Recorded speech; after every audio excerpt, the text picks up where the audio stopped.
Are you ready to learn how to make some crispy, fragrant sourdough naan?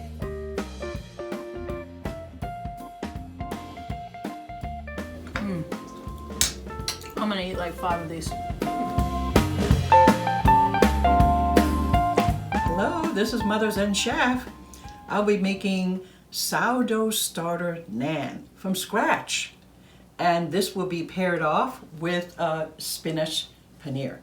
But we had to have the sourdough agent working minimal.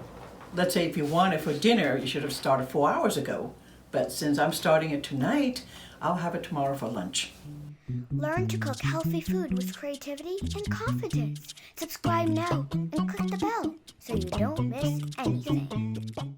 I have a cup and a half of sourdough starter, and I added a 1/4 cup of cider just to make the dough a little bit sweet, or else it will be very sour. And then I have 1/3 cup of white and 1/3 cup of whole wheat, which I'm going to add it to this, and that's it. Then I'm going to let it sit, overnight. So, there'll be at least 8 hours.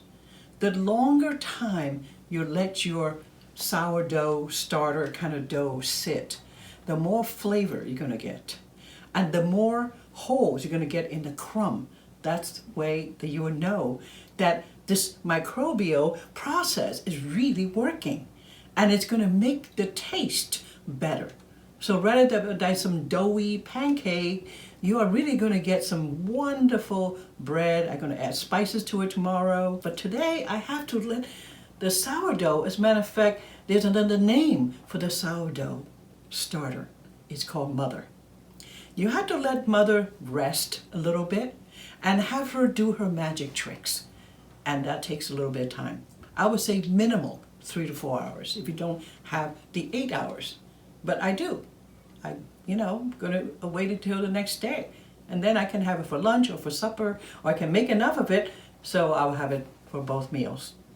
I always use the back of my stick because I don't have a stand mixer. If you have that, you probably can mix it in 2 minutes. So I'm going to mix my sourdough starter, very thick, that has a little bit of cider.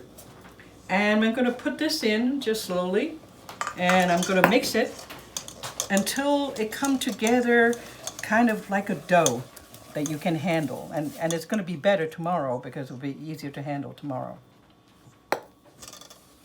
And if you had a white flour dough, probably better, but I love the taste of whole wheat and the nutrition. And so I didn't even use my whole cup of flour, and it already seemed to coming together. I might end up using more because it's very wet, but tomorrow it's going to be less wet.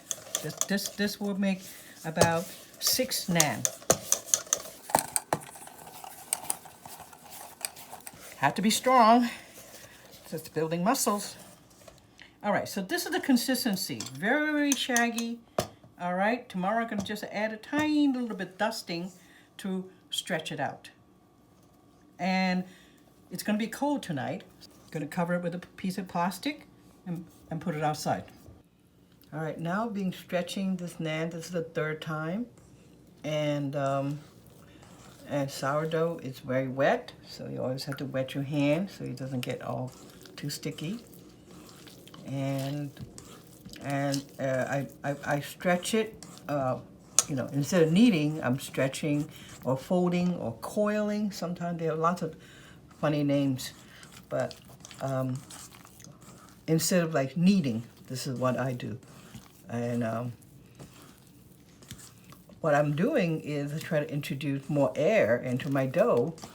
And so, but since it's so wet, I can't do anything but just do this.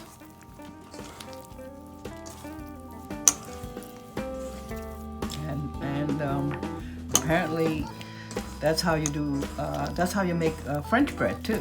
This is what you have to do. Because it's a wet, I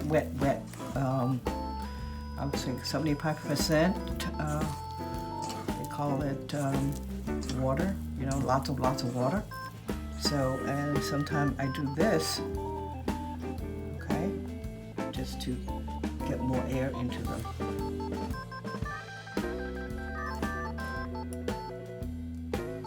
Just have to do this a few times, and then I'll let it sit for another hour before I'll take it out and actually shape them.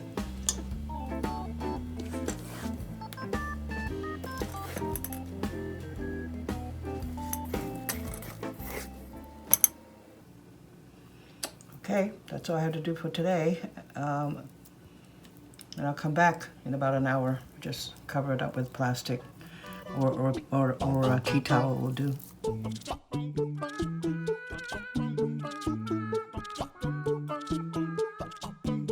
Don't forget to subscribe and click the bell.